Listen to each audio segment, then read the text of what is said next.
शामिल है आज की ताजा खबर में।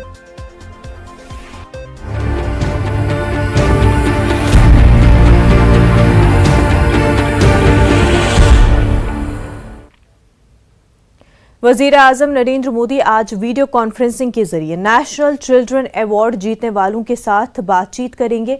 32 बच्चों को वजीर आजम नेशनल चिल्ड्रन अवार्ड से नवाजा जाएगा। इस साल बाल शक्ति पुरस्कार के मुख्तलिफ जुमरों के तहत प्रधानमंत्री राष्ट्रीय बाल पुरस्कार के लिए मुल्क भर से 32 दरख्वास्त दहिंदगान का इंतखाब किया गया है। इस साल 32 बच्चों को आर्ट, कल्चर, इख्तिरा, तालीम, समाजी खिदमत के शोबे में बेहतर काम करने पर मुंतखब किया गया है। दिल्ली से हमारे नुमाइंदे विनीत कुमार हमारे साथ जुड़ चुके हैं। बाल पुरस्कार आज उन बच्चों को दिया जाएगा जिन्होंने अपने हुनर का बेहतर मुजाहिरा दिखाया है और वजीर आजम नरेंद्र मोदी वीडियो कॉन्फ्रेंसिंग के जरिए नवाजेंगे।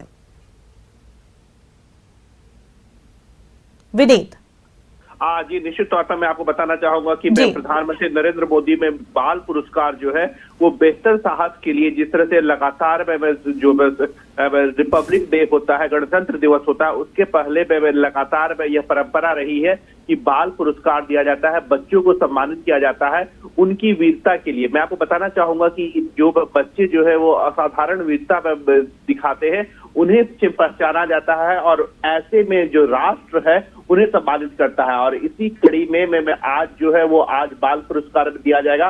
प्रधानमंत्री नरेंद्र मोदी जो है वो वीडियो कॉन्फ्रेंसिंग के माध्यम से बच्चों से बात करेंगे, क्योंकि जो कोरोना प्रोटोकॉल है उसके कारण जो है वो इस तरह की व्यवस्था की गई है। अब नहीं तो जो बच्चों के साथ मुलाकात की जाती है और उसके बाद जो है वो बाल पुरस्कार दिया जाएगा। मैं आपको बताना चाहूंगा कि इस मौके पर केंद्रीय मंत्री स्मृति ईरानी जो महिला और बाल विकास मंत्री है वो भी मौजूद रहेंगी और इसके अंतर्गत में एक पदक दिया जाएगा, एक मेडल दिया जाएगा, साथ ही साथ 1 लाख रुपया पुरस्कार दिए जाएंगे और एक प्रमाण पत्र जो है वो दिया जाएगा। मैं आपको बताना चाहूंगा कि राष्ट्रीय बाल पुरस्कार जो होता है वो 5 साल से अधिक और 18 साल से कम उम्र के बच्चों को दिया जाता है उनकी असाधारण प्रतिभा के कारण, जिसमें नवाचार में शामिल है, शैक्षणिक उपलब्धता शामिल है, खेल में शामिल है, कला और संस्कृति शामिल है, साथ ही साथ बहादुरी में शामिल है। इसी में लिए यह पुरस्कार दिया जाता है। एक और महत्वपूर्ण बात यह मैं आपको बताना चाहूंगा कि जब गणतंत्र दिवस की परेड निकाली जाती है उसमें एक महत्वपूर्ण झलक जो हमें देखने को मिलता है कि जब बच्चे इस परेड में शामिल होते हैं।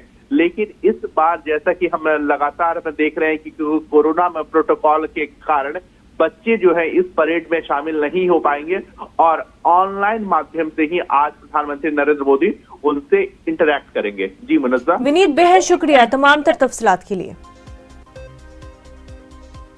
आगे बढ़ते हैं। यूपी में होने वाले